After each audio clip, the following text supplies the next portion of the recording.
Hoje eu tô bem mais animado do que normalmente estaria de gravar esse podcast.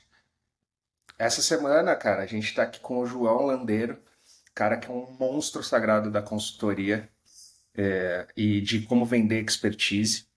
A gente escreveu sobre isso na News nesse último domingo, sobre como o mercado de consultoria e venda de serviço está mudando por conta do advento de AI, né? A gente está vendo muita mudança em relação ao que as pessoas faziam com as mãos, o que as pessoas faziam com a cabeça. E o João, cara, a gente, além de ser participante aqui da cohort, a gente já está falando já há algum tempo. Desde a época que eu tinha falecido a Vertru, que também era uma consultoria de expertise de produto e inovação, e a gente trocava bastante figurinha. E como esse assunto é venda de consultoria, a gente decidiu trazer o João. Então, João, quiser contar um pouquinho aí da tua história, se apresentar, fica super à vontade. Bem-vindo. Obrigado, pessoal. Eu também eu estou animado porque eu lembro-me que quando eu encontrei vocês através da I'm No Economist, faz uns, talvez 2, 3 anos. Faz um tempo já. Na altura Uhum. começámos a falar pelo LinkedIn. Acho que foi uma mensagem, cara, muito legal o que vocês estão escrevendo. E acho que há uma tónica que a mim me atrai e que acho que vamos acabar por tocar aqui, que é esse olhar de tentar ver um pouco por trás dos panos, não por uma questão de mistério, mas tipo, cara, vamos ver, mesmo ver como as coisas funcionam. Acho que se nota essa linha de curiosidade no vosso trabalho.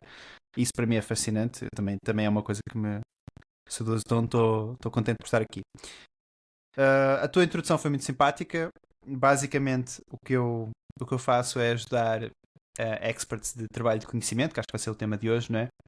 A empacotarem um pouco melhor isso, mas não necessariamente no sentido de criar oferta, montar um curso ou coisa assim do género. Tem muito mais a ver com extrair o método deles e daí transformar esse método num formato que possa ser meio flagship, meio proprietário.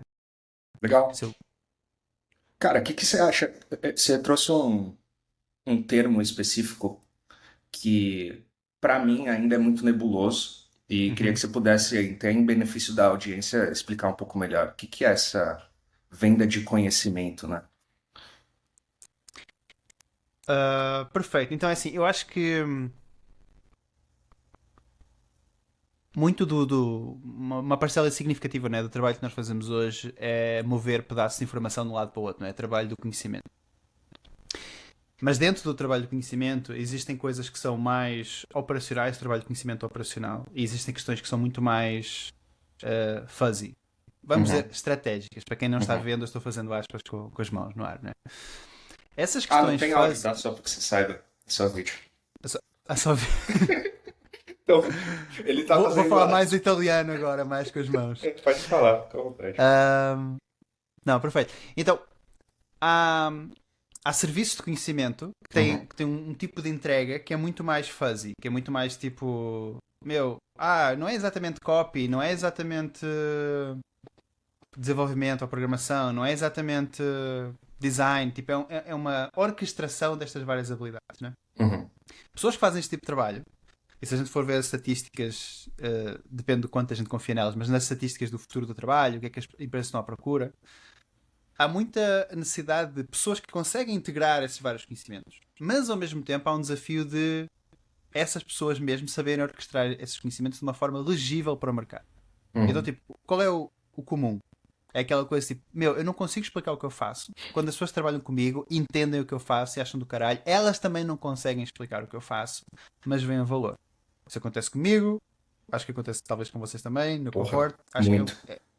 Comigo acontece muito, muito, e- muito. E aí eu minto pra mim mesmo dizendo que ninguém sabe o que eu faço, então eu estou mais perto de algo genuíno. hum, Estou mais perto de algo original, porque ninguém entende o que eu faço. Às vezes tu não tá Então fazendo você, nada, mas. então você é uma pessoa melhor que eu, tá? Uma pessoa com autoestima bem melhor que eu, porque eu falo, caralho, eu não sei o que eu faço, eu sou um retardado. Não, não, mas o que eu sempre falo é. está liberado de Porque é um falar exercício. retardado aqui. Ah pá, então agora estamos. Nossa, Então vocês agora. ficaram à vontade. E já teve um episódio que foi censurado pelo YouTube, então fica tranquilo. Ok. Cara, quando me perguntam, o que que tu faz?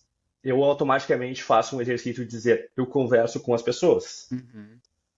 E aí eu adoro ver os palpites. Psicólogo, psiquiatra, Ah, jornalista. Porque teoricamente, todas as profissões de valor, até, claro, vamos cortar isso aí, mas todas as profissões teriam que conversar com pessoas. A Certo. comunicação, ela é importantíssima em todos os tipos de profissão. E eu acho legal que as pessoas vão, e aí quando eu digo que trabalho com produto, tá, mas tu conversa com as pessoas como? Hum. Cara, as pessoas vão usar os produtos, as pessoas vão construir os produtos. Então eu tenho que conversar com essas pessoas.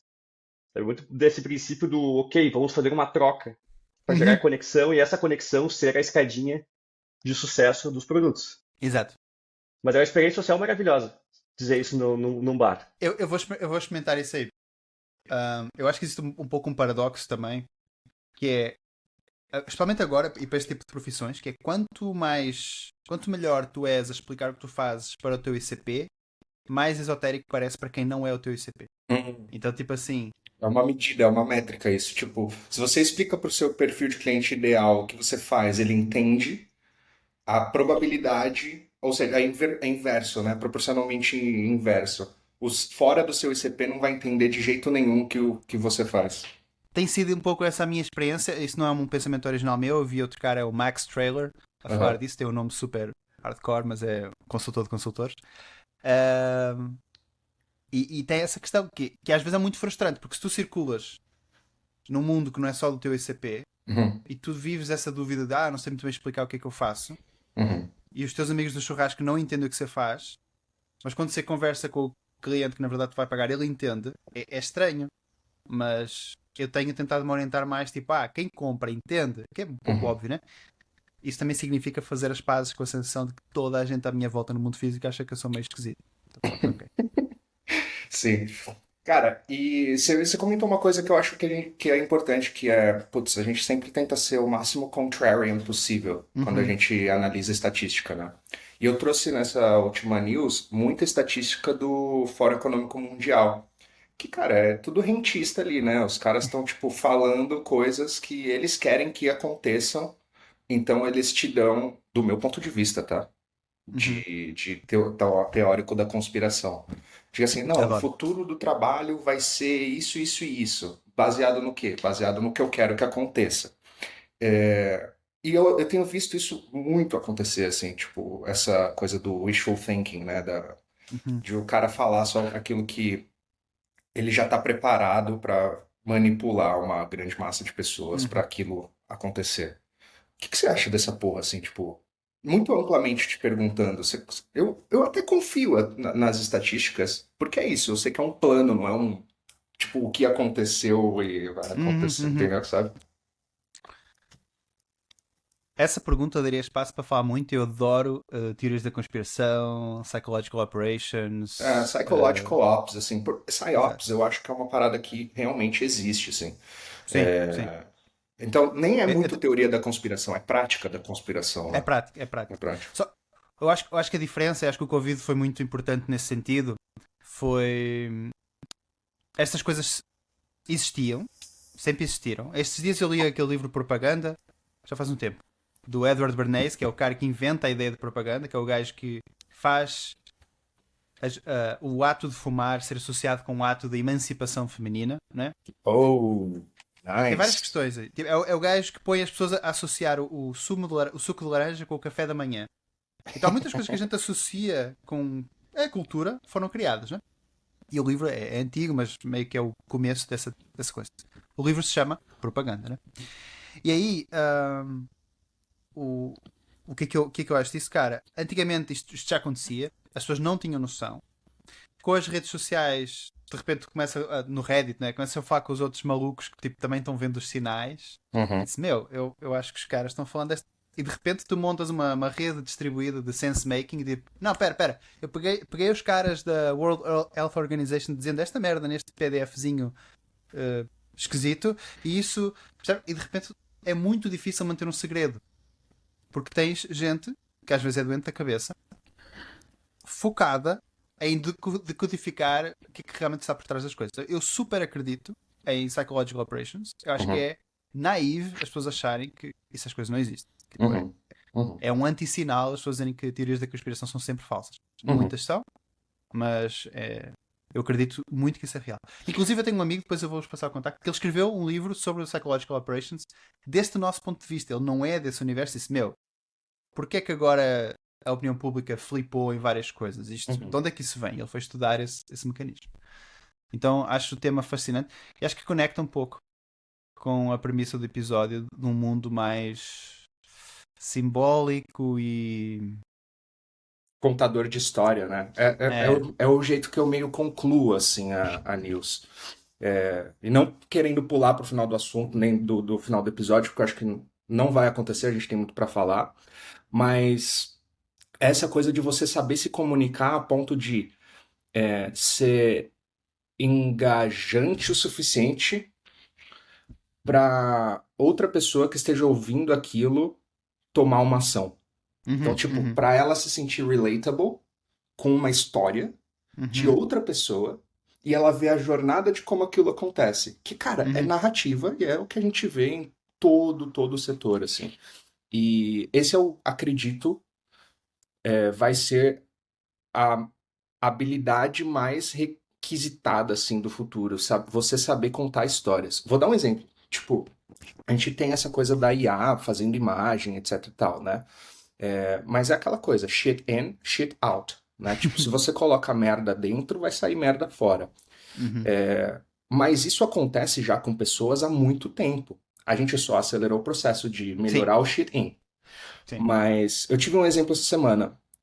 Na verdade, faz uns 2, 3 meses que eu entrei para fazer uma consultoria de growth numa empresa americana. E, cara, passaram em um mês 4 designers diferentes na minha mão. Sim, os designers tinham seus problemas e, cara, faltavam algumas habilidades, referências, etc e tal, pra, tipo, realmente cuspir boas artes. Mas eu fiquei com um designer que a cada 15 dias eu mandava um briefing pra ele e voltavam artes, né? E, cara, depois de 3, 4 briefings não vinha a arte que a gente precisava. Aí eu, putz, tive que ir em outra pessoa fazer o mesmo pedido que eu estava fazendo para aquele designer. Essa pessoa me deu o que eu precisava, porque eu acho que ela entendeu mais rápido da primeira vez e não da terceira. Eu peguei esse mesmo briefing e coloquei, tipo, dei as imagens que saíram desse briefing para essa segunda pessoa para a primeira pessoa, com um briefing um pouquinho melhor baseado naquelas imagens. Aí ele, entendi. E, cara, cuspiu assim, tipo, 100% perfeito. Então, tipo, isso demorou, sei lá, 45, 60 dias. Provavelmente numa IA ia demorar muito menos, ia demorar horas, mas é o mesmo processo. Tipo, você garantir que você está se comunicando cada vez melhor daquilo que você espera da outra parte, seja uma máquina, seja uma pessoa. E as pessoas, eu acho que elas não têm esse grasp, assim, de que, tipo, cara, é isso que você precisa aprender a fazer, é se comunicar. Acho que não tem isso ainda. Eu gosto muito de citar o Lucas, que é o nosso desenvolvedor, né? Que o Lucas falou, cara, as IAs vão poder sim entregar um aplicativo completo para uma pessoa. Uhum. Em breve, front-end e back-end. Só que para isso elas vão ter que saber perguntar e pedir o que elas querem. Então o meu trabalho está salvo. Lucas, isso E quer isso, pegar muito tempo ainda. isso conecta perfeitamente com a questão de que para se evoluir numa carreira técnica não é só skill técnico, não é? Tem toda uma série de outras coisas, desde office politics, comunicar, falar de valor que se entrega, conectar com o negócio, todas essas outras coisas que não são skill técnico. A gente já sabe disso há muito tempo, mas todos nós somos nerdolas para alguma coisa e às vezes quer ir para a nossa zona de conforto e a nossa zona de conforto não é essas coisas.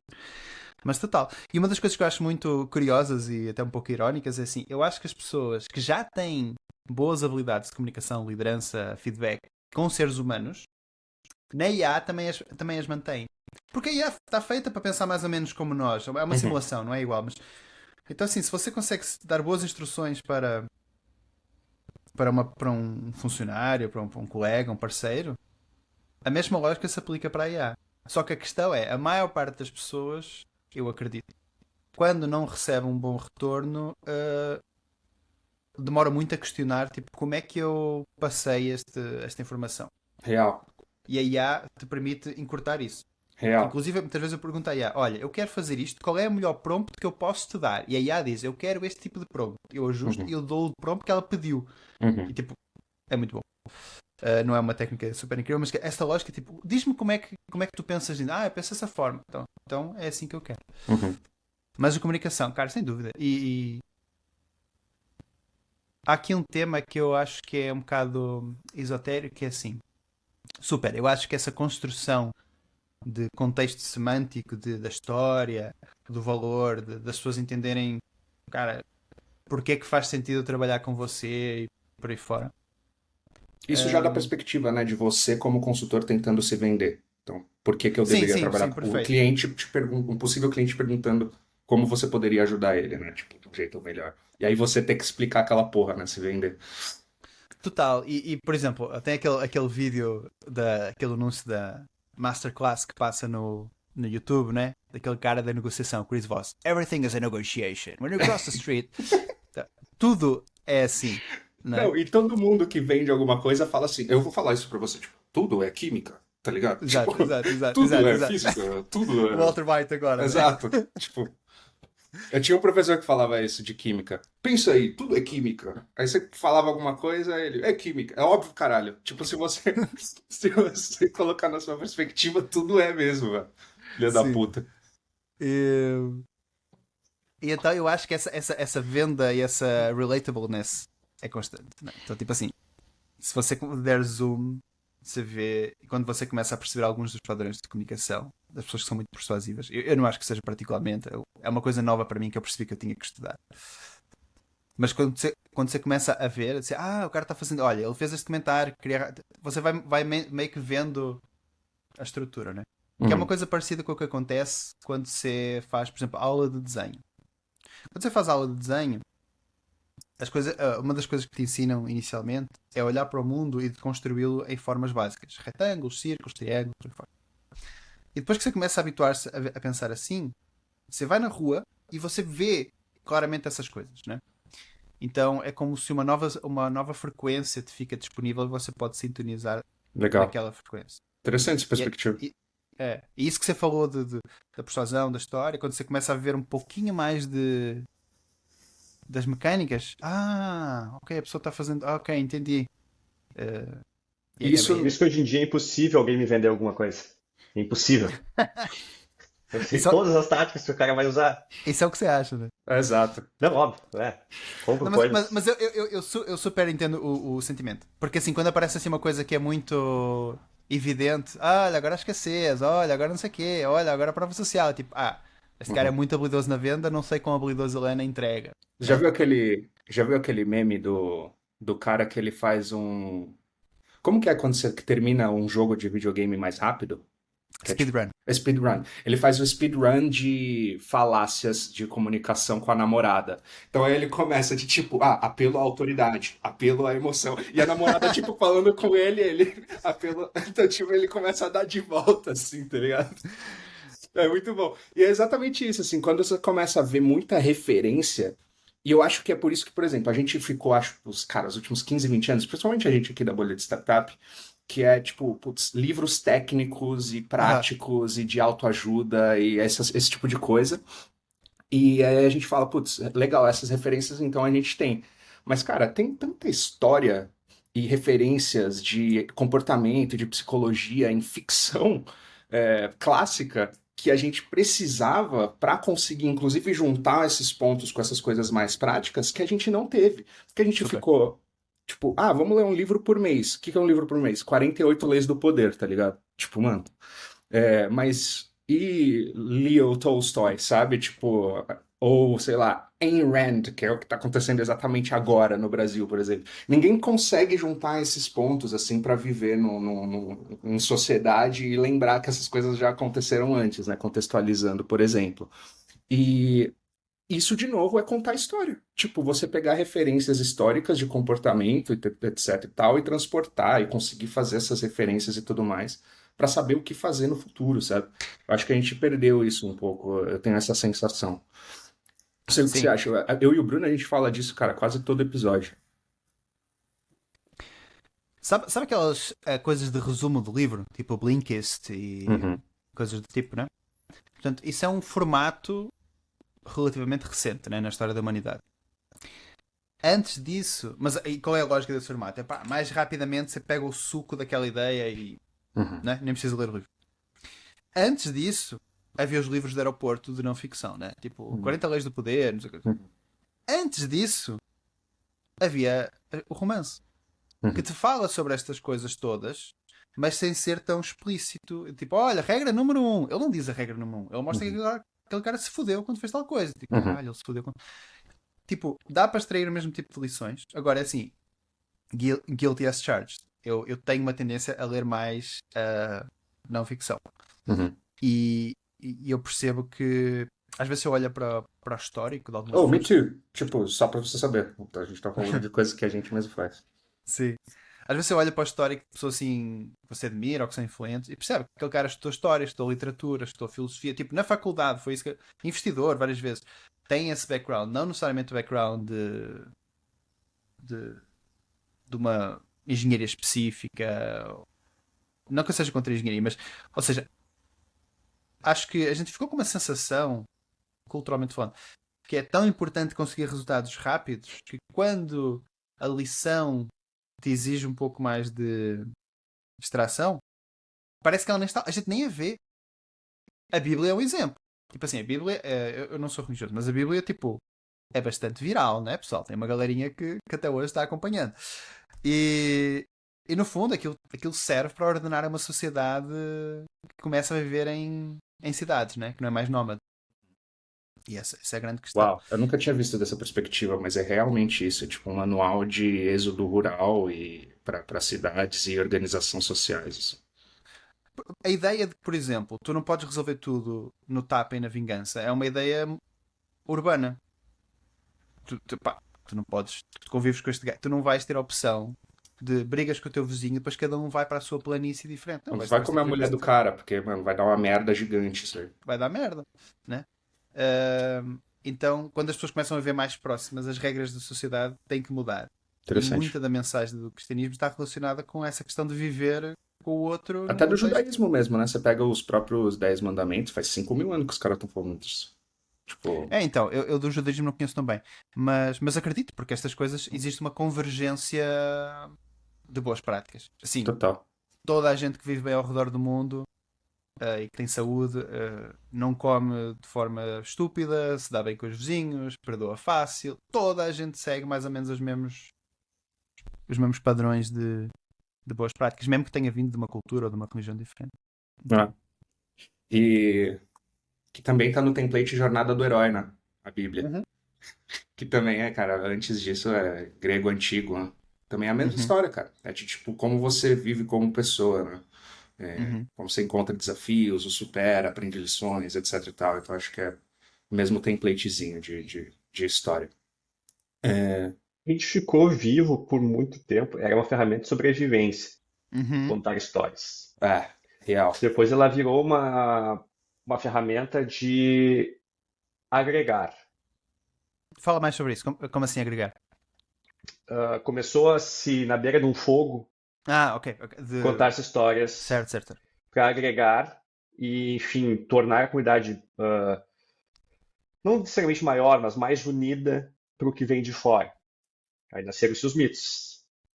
Depois isso foi a uma outra escala realmente de poder.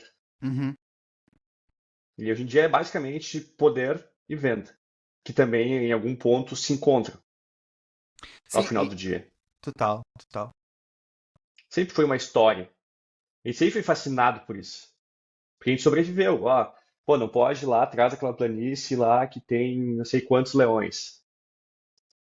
Porque se não fosse isso, estaríamos nas cavernas. Uhum. Alguém foi lá, viu e veio contar. Sim. E conforme a narrativa que essa pessoa. Que nem aquele, tem um filme, né? Que era a única pessoa que mentia. Quando ele É, descobriu que ele era a única que mentia, as pessoas não acreditavam O porque não Rick sabiam. Gervais, né? Eu acho que é. então não E sei. aí eu falei assim, Desse cara, filme. tipo, se eu não sou muito afim daqueles caras ali, eu vou dizer, cara, não, mas aquela terra daquelas polícias lá não tem nada. Lá pode caçar, lá tem frutas. Os caras iam lá, eles morriam e eu vinha aqui e dominava o cantinho deles, Uhum. sabe? Então, o storytelling, ele nos trouxe até aqui e vai nos levar até o nosso final. Sim. Seja ele qual for o final. Uhum. Né? The Normalmente vai, Invention, vai vir, talvez. The Invention of Lying, A Invenção da Mentira, chama esse filme, em 2009, com o Rick Gervais. Tenho que Vale a ver, eu pena. gosto do Ricky. Vale a pena, vale a É pena. muito engraçado esse filme. É muito engraçado. O início, principalmente. O final é mais ou menos. Mas é isso. Então, só que, por exemplo, como, João, tomar boas partidas do storytelling? Eu acho que Tu eu podes faria uma. refrasear? Eu sim, refraseia, Bruno, por favor. E eu acho que eu entendi e queria até fazer um follow-up question, assim, pra gente Não, é falar disso. como tomar boas ações a partir do storytelling. Como criar, inclusive, o próprio storytelling pessoal para se vender a esse mercado ou, pelo menos, para, enfim, se encontrar dentro da própria história. Eu acho que Que eu acho que pode, João, até dar um exemplo de como você contou uma boa história e isso te gerou um bom resultado, já que a gente está falando de resultado. E resultado não especificamente, puta, fechei um cliente, mas talvez te trouxe um pouco mais de clareza para você mesmo também do que você Uhum. realmente faz. E aí o meu follow-up é que, que ferramentas suportaram essa jornada para você fazer isso? Tipo, de pensar numa história que te trouxe um bom resultado, seja ele qual for, e qual ferramenta utilizada aqui? Ou conjunto de ferramentas.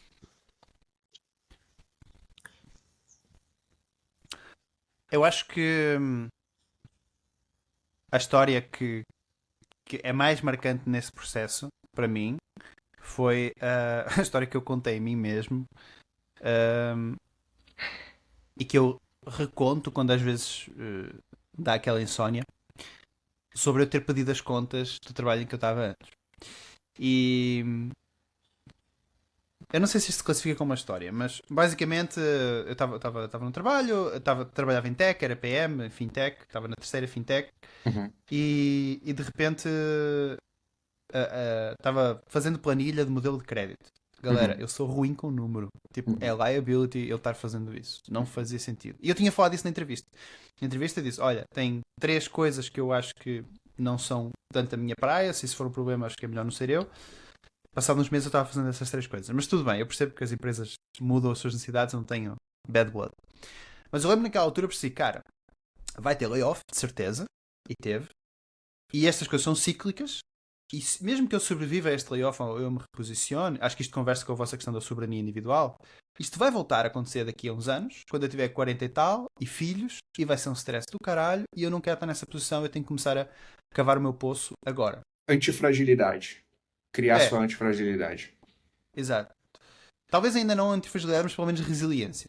Ok. Ahm, mas sim, nessa linha. Tipo, eu tenho que começar a cavar o poço agora, porque eu já não tenho a idade que tinha, eu noto que tenho menos vitalidade que o que tinha, virar à noite já não é uma coisa tão fácil, esse tipo de situação. Então, Interessante. às vezes, quando eu confio muito nesta leitura de cenário, então às vezes, quando tipo assim, putz, eu você vê alguém no LinkedIn que você, pá, o cara é bom, mas não é tão bom assim, virou VP do caralho, diretor de não sei o quê, porra, meu, eu devia ter ficado naquela arena lá, não é? Eu tenho esses momentos, acho que muitas pessoas têm, e depois eu me lembro, não, peraí, porquê que eu tomei essa decisão? Hum. Eu, não, ok, eu confio nessa leitura de cenário. Tipo, pode ser cope, não sei, mas esse é um exemplo. Pode ser tipo uma mentira que você conta pra si mesmo. É, Isso quer dizer, pode ser entendi. que sim, pode ser que sim. E Legal. acho que essa, você falou em ferramenta, acho que essa é uma ferramenta importante no geral, a gente considerar o que é que eu não estou vendo, né? Acho que isso é útil. Real. Sobre ferramentas, eu vou contar outra história que encaixa mais fácil com as ferramentas, que é uma das coisas que eu insistia muito nesta questão de produtificar conhecimento, insistia muito sobre a questão do método e de falar do método. Eu acho que tem que haver uma noção, quando você vende o seu conhecimento, a sua expertise, você tem que ter uma noção de como é que você trabalha, porque as pessoas meio que querem saber disso. Mas provavelmente isso conta menos do que você pensa. E quando eu comecei a enquadrar mais as coisas que eu faço, não do ponto de vista dos passos que eu sigo, ou das abordagens que eu uso, ou dos conceitos que eu utilizo, quando começou a ser mais como isso encaixa na vida daquela pessoa, ou nos objetivos daquela pessoa, eu sei que a galera que é experiente em vendas e está ouvindo isto está rindo, porque é óbvio, mas foi muito notório como a conversa muda de figura. E de novo é essa questão que a gente já mencionou umas 3 ou 4 vezes aqui, que é a relatedness. As pessoas conseguem, Se pá, vê ali, né? se Tipo, ver ali, né? Se imaginar como usuárias, como beneficiárias, como quem está aproveitando esse serviço que eu posso prestar. Isso fez muita diferença. Sem coisas de dileto, tá? De papinho fake, de eu descobri isto numa caminhada no Kilimanjaro. Não, nada disso. Ahm, então acho que. Não sei se isso responde à pergunta de vocês. Sim, sim. Eu, E gost... eu gostei que você trouxe uma ferramenta que é tipo método, né? Tipo, não especificamente, use OpenAI. Eu acho isso muito louco, porque eu acho que as pessoas instrumentalizam muito a parada, Uhum. mas Boa palavra. esquecem de, tipo, sistematizar e não instrumentalizar, sacou? De Hum, tipo, puta, como que aquela ferramenta cabe dentro de um todo, saca? Então, uma coisa que fica sempre muito dentro de mim, assim, eu acho que é um sistema que eu uso muito até to a fault, de tipo, até uhum, tipo demais, que é aquele Golden Circle do Simon uhum, Sinek. Cara, quase todo o meu pensamento de tomada de decisão é baseado nesse why, how and what. E você começar pelo porquê, ao invés de tipo o que que você tá entregando, saca? É, E assim, dicas para júniores e plenos. Cara, se você começar a flipar do te mandaram fazer pro porquê te mandaram fazer, mano, a sua cabeça vai, tipo, muito mais longe.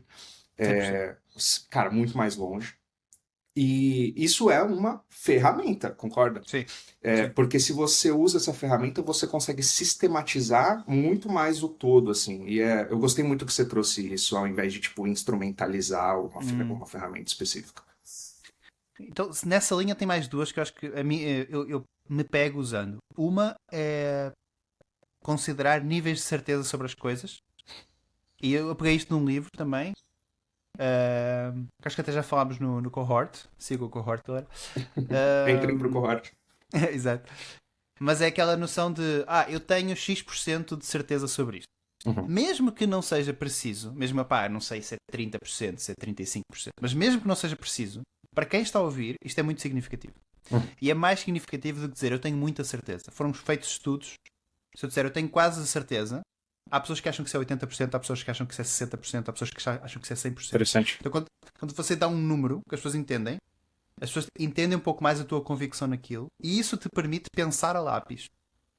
Tipo assim, cara, estou pensando aqui em voz alta junto contigo, eu acho que é isto que eu acho. Eu acho que a minha opinião é esta, mas vamos descobrir. Uhum. Essa ideia de considerar os seus níveis de certeza te dá muita amplitude para discutir com pares, né? Não no convencimento acho que é diferente. Uhum. Eu falei de níveis de certeza, essa questão de pensar o que é que eu não estou vendo. Uh, e tinha mais uma que me escapou. Bem, siga o cohort que depois eu mando lá. Manda lá dentro. É, Cara, um livro que você indicaria? A gente até falou aqui um pouquinho mais disso. Talvez você quisesse indicar alguma coisa que você está lendo ou alguma coisa que te marcou recentemente. Os últimos livros que eu tenho lido têm sido sobre a venda de serviços, não naquela lógica uh, fórmula de lançamento e não sei o quê. Acho que é importante as pessoas saberem dessas coisas, saber que existe, saber que funcionam, como funcionam, E para quem funciona? para quem funciona. Acho que é importante não ser pego no mato sem cachorro nesse sentido. Uhum. Mas olha, por acaso está aqui do lado e não preparei por isso. É que eu ontem mostrei esse livro para outra pessoa. Eu fui no Quora à procura de bons livros de vendas Uhum. e apareceu-me este aqui: Let's Get Real or Let's Not Play. Uhum. Eu nunca vejo este livro mencionado em lado nenhum. E ele é um bocado mais voltado para vendas corporate, de serviços corporate, para comitês de vendas e não sei o quê. Mas ele tem algumas ideias que eu achei interessantes, muito nessa construção em conjunto do briefing e da necessidade de te colocar como não o cara que vai impingir alguma coisa, mas como o cara que te está ajudando o outro time a chegar a uma conclusão. Para a galera que é mais versada em vendas, eu acho que isto talvez não seja tão inovador assim. Mas para mim tem-me ajudado. E tem mais uma sugestão. Tenho mais uma. Manda, manda. Esta sugestão é de ficção. Ah, é uma trilogia. É a trilogia Blue Ant, Formiga Azul. Uhum. E é perfeita para quem curte essa parada meio psyops. Ok? Porque ela passa-se mais ou menos em 2010, 2000 é no nosso mundo, mas é escrita por um escritor de ficção científica que tem duas frases que as pessoas usam de vez em quando. Uma é: o futuro já está aí, só que ele não está bem distribuído. Vocês já ouviram falar sobre isso provavelmente relativamente ao Dubai ou à China, coisa assim. Essa frase é desse autor, que é o William Gibson. E a outra frase, que é muito potente nessa trilogia, é Secrets are the very essence of cool. Okay? Então, o que é Of being cool? cool. Cool. Legal. Então, qual é o tema do livro? O tema do livro é meio toda essa infraestrutura semântica que a gente não vê de agências criativas, de agências que não são criativas, já são governamentais, agências em todos os sentidos, de criação de zeitgeist, de discurso, do que é que se está falando, como é que isso funciona. É um trabalho de ficção, mas envolve. Sinceramente, eu não estou zoando, de-me arrepio físico, porque isto é tipo. É um bingo, uma cartela de bingo das coisas que eu acho legais. Eu adorei essa trilogia e acho que ela fala muito desse mundo um bocado esotérico, mas ao mesmo tempo muito baseado numa sociedade de informação e de conhecimento. É diferente, eu nunca tinha visto nada como aquilo. Blue Ant Trilogy.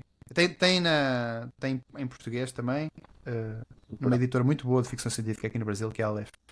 Interessante. Eu buguei aqui rapidão e me veio o boneco da Goodyear, o primeiro. William Gibson's Blue Ant Trilogy. Aí aparece o boneco da Goodyear, sei lá, 1890. Interessante. Talvez seja outro cara. Ele deve ter inventado essa porra, porque foi como surgiu. Goodyear não, Michelin, desculpa, Michelin. Michelin. Foi como surgiu o Michelin, né? O cara contou uma história de que, tipo, putz, você precisa nesse restaurante, vale a pena 1, 2 ou 3 estrelas de você gastar suas rodas pra Sim. chegar nele. Muito louco. João, cara, brigadaço. A gente tá chegando aqui um pouquinho mais perto de 40 minutos. A gente já passou, inclusive, do nosso normal, porque tinha muita coisa pra falar e falaria muito mais. Sim. Dever chama, né? Acho que você deve ter o que fazer e não ficar só aqui dando indulgências pra gente, conversando. Mas esse é o nosso trabalho, né? Mas esse é o nosso... Exato. Eu, por exemplo, cara, tava até te falando, né, antes da gente começar a gravar, eu mesmo tentei fazer esse exercício pra saber o que eu faço, que, cara, é muito difícil a gente tipo, pinpoint onde a gente gera mais valor, né, como pessoa, como ser humano, que história que a gente conta e como que a gente encaixa na história de outras pessoas. E poderia falar aqui muito mais tempo, tenho certeza que o Bruno também, mas vamos encerrar por aqui. Alguma coisa que você queria falar aí no final? Estou tentando não abrir mais nenhum loop. Difícil. Eu ia abrir um já, então vou ficar na minha. Não, então tu passa o teu loop. O loop é Não, teu. eu ia te perguntar, para finalizar, então, João, quem é você e qual o seu superpoder? Fudeu o João. Parabéns. Obrigado. Tratando bem o primeiro convidado do podcast. Eu consigo. Aqui não é série da GNT, não, cara. Eu tenho telepatia com fruta, mas elas nunca dizem nada de volta. Então, esse é o nosso superpoder. Não, perfeito. E o teu, Léo? O meu? Qual que é o meu, Quem tu é e meu qual é o teu superpower? superpoder? I have no idea.